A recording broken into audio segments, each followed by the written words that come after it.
सर्वोच्च न्यायालयाच्या निर्णयामुळे राज्यातील सर्वच कंत्राटी कर्मचाऱ्यांना सेवेत कायम होण्याची आशा पल्लवीत. तर नमस्कार मित्रमैत्रिणींनो, आपण बघत आहात माझे यूट्यूब चॅनल एज्युकेशनल मनोहर, ज्यावर आपल्याला पाहायला मिळतात इयत्ता 5वी ते 10वीचे इंग्रजी या विषयाचे व्हिडिओज, सोबतच इंग्रजीच्या ग्रामरचे व्हिडिओज आणि यासोबतच नागरिक आणि कर्मचारी बंधू भगिनींसाठी इन्फॉर्मेशनल म्हणजेच माहितीपर व्हिडिओज.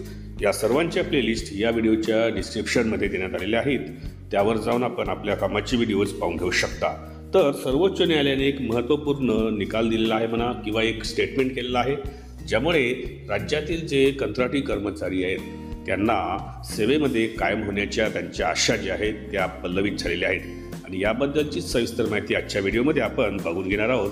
त्यामुळेच या व्हिडिओला सुरुवात करण्यापूर्वी हे चॅनल एज्युकेशनल मनोहर, त्यावर आपण नवीन असाल तर हे चॅनल आपण सबस्क्राईब करायला विसरू नका. आणि हा व्हिडिओ बघितल्यानंतर जास्तीत जास्त कर्मचारी बंधू भगिनींना आपण शेअर करायलाही विसरू नका.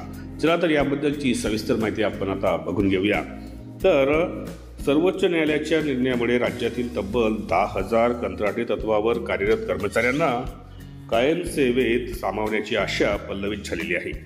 नुकतेच सर्वोच्च न्यायालयाने दिलेल्या निर्णयामध्ये नमूद करण्यात आलेले आहे की विविध सरकारी यंत्रणेत कंत्राटी पद्धतीने कार्यरत कर्मचाऱ्यांचे योगदान विसरून चालणार नाही.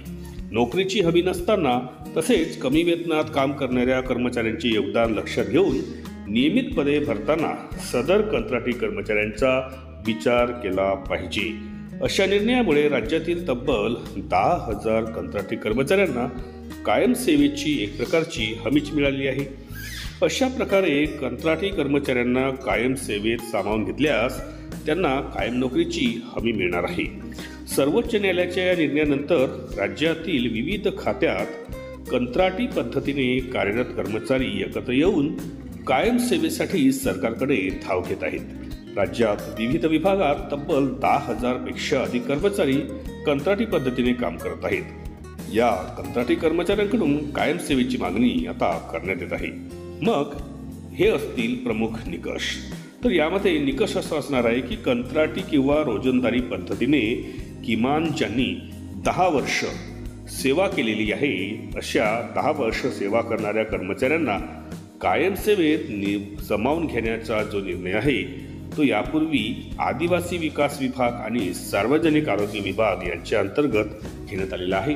त्यामुळे या ठिकाणी कोर्टाच्या या आदेशानुसार किंवा कोर्टाच्या या स्टेटमेंटनुसार आता इतर विभागातही जे कार्यरत कंत्राटी कर्मचारी आहेत त्यांना शासन सेवेमध्ये सामावून घेण्याची एक आशा जी आहे ती पल्लवित झाली आहे. नक्कीच हा व्हिडिओ आपल्यासाठी माहितीपर ठरला असेल अशी मी अपेक्षा करतो. अशाच पद्धतीचे माहितीपर व्हिडिओज आपल्याला बघायचे असतील तर त्यांची प्लेलिस्ट या व्हिडिओच्या डिस्क्रिप्शनमध्ये इन्फॉर्मेशन एज्युकेशनल मनोहर या नावाने देण्यात आलेली आहे.